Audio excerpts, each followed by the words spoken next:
Un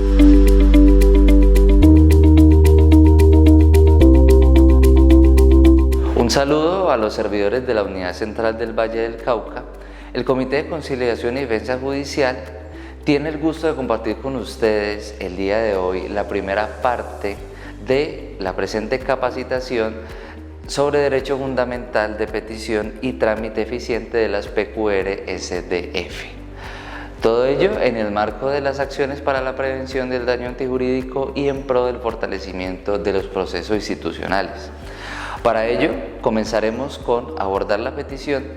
en la Constitución Política de Colombia y su relevancia constitucional como derecho fundamental, y luego de ello continuaremos con los diferentes tipos de modalidades de petición y los términos establecidos por la ley a cada uno de ellos conforme a la Ley 1755/2015 y características de estos para identificarlos y darle el trámite que corresponde. Sea lo primero indicar que la Constitución Política de Colombia establece su artículo 23 que todas las personas tienen derecho a presentar peticiones respetuosas ante las entidades de derecho público o ante la administración por motivos de interés general o particular. En el mismo orden, el artículo 74 establece que todas las personas tienen derecho a acceder a los documentos públicos, salvo las excepciones que establezca la ley.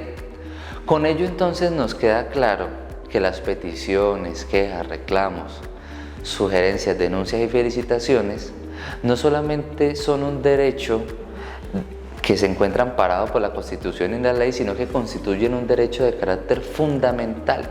razón por la cual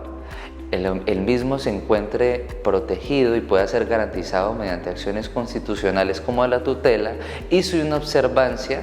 pueda ser causal de responsabilidad disciplinaria por parte de los servidores públicos. Pues en el mismo orden, el artículo 123 establece que los servidores estaremos al servicio de la comunidad y del Estado y que ejercerán sus funciones de conformidad con la ley, la Constitución y los reglamentos, razón por la cual, como lo decíamos anteriormente, teniendo en cuenta el carácter fundamental de este derecho, la inobservancia por parte de los servidores ante ese derecho de los ciudadanos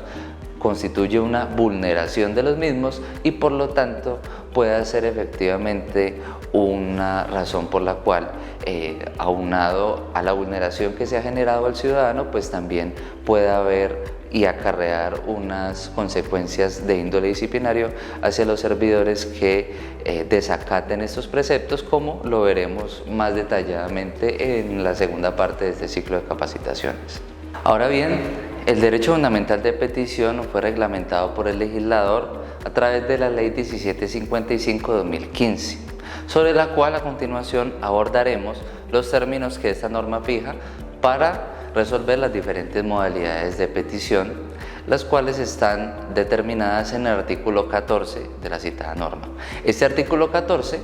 fija que, salvo disposición especial y so pena de sanción disciplinaria, las peticiones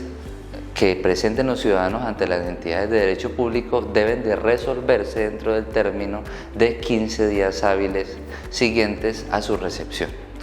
Fíjense cómo la citada norma establece el término resolverse,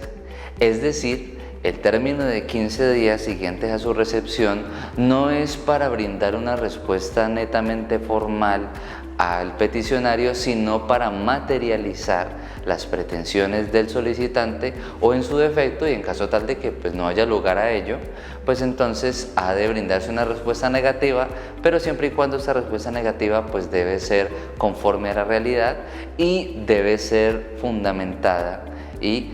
con base a lo que en efecto y en derecho corresponda a ese solicitante. No obstante, la norma en comento en su artículo 14 establece unos términos especiales para las diferentes modalidades de petición, las cuales abordaremos a continuación, siendo estas las siguientes. La primera de ellas es la de petición de información o de documentación, sobre la cual la Ley 1755 establece el término tal vez más corto, en términos de días, y sobre esta pues se tiene que deben de resolverse 10 días siguientes dentro de los 10 días siguientes a su recepción. Y ojo, hay que tener en cuenta una disposición especial, y es de que en el caso de este tipo de peticiones, una vez cumplido el término de los 10 días siguientes a su recepción, sin que la entidad haya brindado respuesta, se entenderá para todos los efectos legales que dicha solicitud ha sido concedida favorablemente, y por lo tanto ya la entidad no podrá negar dichos documentos y deberá realizar su entrega dentro de los 3 días siguientes al vencimiento del término inicial de los 10 días siguientes a la recepción. Fíjense cómo entonces esta disposición tiene un efecto asimilable al silencio administrativo positivo, lo cual nos implica tener una diligencia y cuidado especial a la hora de recibir y de tramitar una solicitud de este tipo de asuntos. Por otra parte, tenemos las peticiones de consulta, ¿ya?,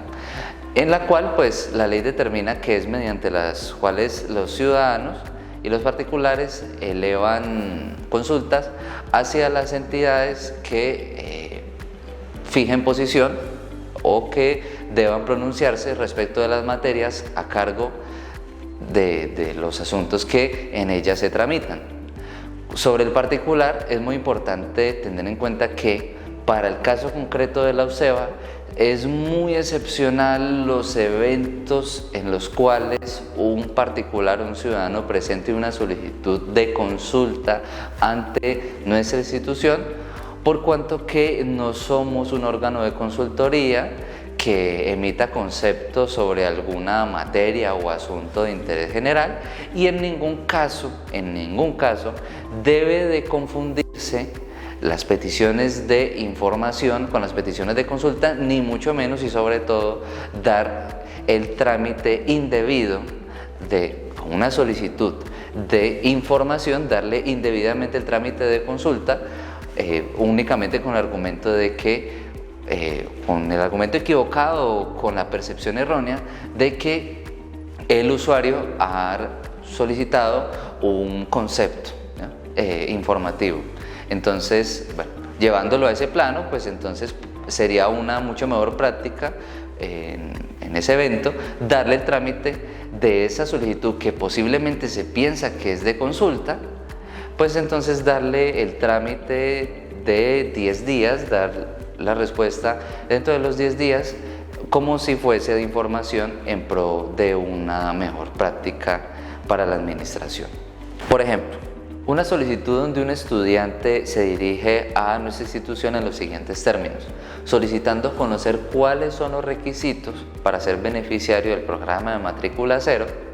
y pregunta que si a pesar de tener más de 28 años de edad, por su condición de pertenecer a una comunidad indígena, obtiene de manera automática su cupo al programa pretendido y su acceso al programa de matrícula cero. Esta sería la solicitud. Esta petición sin duda sería de información, nunca de consulta, puesto que si bien el usuario, en este caso el estudiante, se ha dirigido hacia la UCEBA para consultar una información, pues es precisamente información lo que requiere obtener de la UCEBA y lo que va a obtener de la UCEBA. Por lo tanto, su trámite deberá someterse al previsto en el artículo 14 en lo referente a las solicitudes de información, y por lo tanto su respuesta deberá realizarse dentro de los 10 días siguientes a su recepción. Ahora bien, por otra parte, tenemos que el artículo 14, que es el que ha abordado la mayor parte de nuestro análisis el día de hoy y de nuestra exposición, establece en su parágrafo que cuando no fuere posible resolver la petición que haya llegado a la autoridad de derecho público o a la entidad en los plazos señalados en la ley 1755, la entidad deberá informar esa situación al usuario antes del vencimiento del término inicialmente señalado por la ley para la modalidad de petición que corresponda, y en esa misma respuesta deberá de